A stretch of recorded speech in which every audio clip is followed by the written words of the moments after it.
Olá a todos, este trabalho foi realizado para a conclusão do curso de Pedagogia da Faculdade Ibra.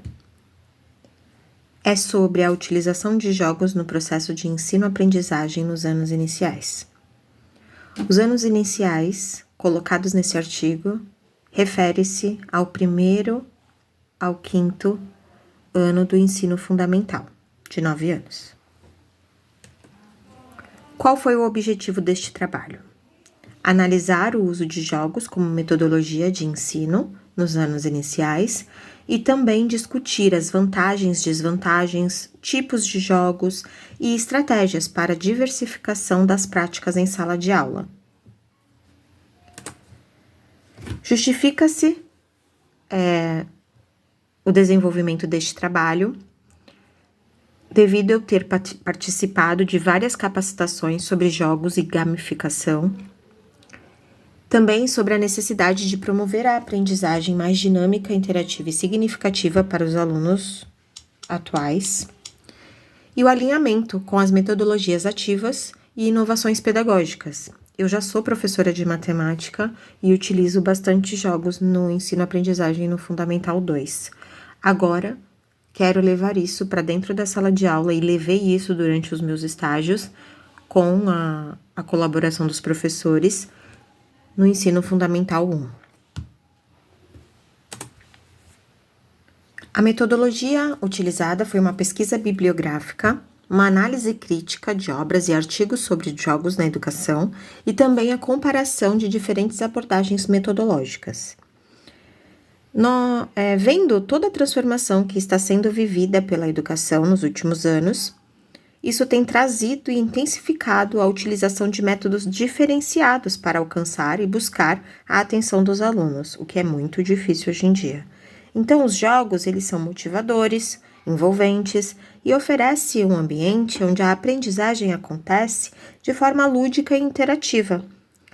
Eles permitem que os alunos experimentem situações reais ou simuladas, promovendo a resolução de problemas, o pensamento crítico, a colaboração, além de trazer para o professor um feedback imediato, o que ajuda a continuação daquela matéria, daquela disciplina, daquele assunto.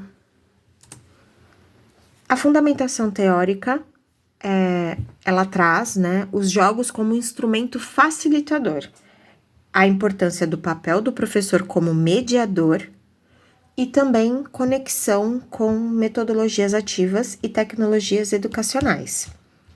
O que podemos falar sobre isso?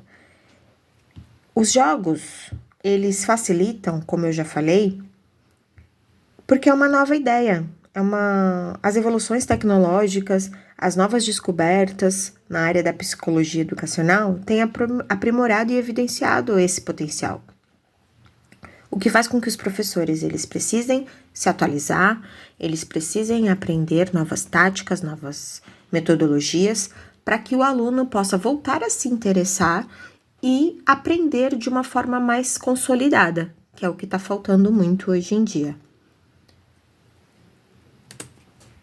Quais são os tipos de jogos que são utilizados e ideais para salas de aula? Bom, vou começar falando dos jogos didáticos, Os didáticos, eles são, por exemplo, numa alfabetização. Jogos com sílabas, com letras do alfabeto, para que o aluno consiga, de uma forma lúdica e através até de competições entre grupos, para trabalhar também os jogos cooperativos de simulação ou digitais, que vai utilizar tecnologia. Hoje, muitas escolas já têm lousas digitais, telas interativas, e isso ajuda muito também na aplicação de alguns jogos, O que falamos também aqui é que muitos dos jogos, eles podem ser de treinamento ou de estratégia.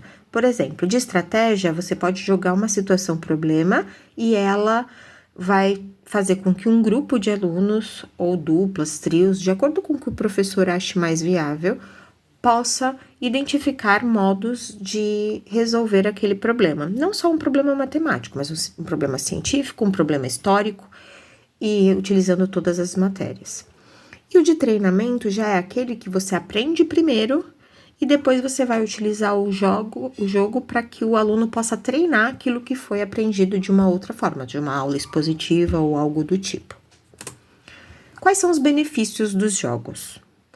Bom, além de estimular a motivação, né, o engajamento daquele assunto com os alunos, para que eles possam depois falar sobre aquilo e assim eles aprenderem e adquirirem mesmo aquele conhecimento, eles desenvolvem habilidades como o raciocínio lógico, a resolução de problemas, o trabalho em equipe, criatividade, autonomia, vai depender muito do jogo que vai ser utilizado pelo professor. Lembrando que antes eu falei do papel do professor, que ele tem que ser como mediador. O que é esse papel de mediador? O professor, como mediador, ele precisa estar ali para orientar os alunos e mediar aquele aprendizado. Não ele ditar apenas as regras e dizer que o aluno está certo ou errado. Precisa focar muito nisso também. Que é esse próximo slide. Ele precisa planejar, adaptar e avaliar o uso dos jogos. Ele precisa mediar a aprendizagem com base nas necessidades da turma, ou às vezes a necessidade de cada aluno da turma, além de promover uma reflexão e integração com os conteúdos curriculares. Ele não pode utilizar um jogo que não tenha nada a ver com aquilo que ele vai querer passar para a turma. Então, ele precisa focar, né, e planejar para que assim o jogo possa realmente ser utilizado para a melhoria do aprendizado daquele aluno ou daquela classe e tudo mais. Para encerrar, né, gostaria de falar que os jogos, eles tornam o ensino mais interativo, eficaz e contextualizado. São ferramentas fundamentais para a construção do conhecimento e contribuem também para a formação integral dos alunos, para que o conhecimento ele não seja só de cada fase, o primeiro ano, o segundo ano, o terceiro ano, o quarto e até o nono ano do ensino fundamental para a vida daquele aluno. Que ele possa, sim, ver significado, aprender a ter opinião, aprender a ser crítico, aprender a resolver os problemas, não só daquelas disciplinas naquele momento, mas que isso seja um treinamento para a vida dele. E assim eu encerro colocando aqui as referências bibliográficas que também constam no artigo escrito. Agradeço a todos pela atenção. Obrigada.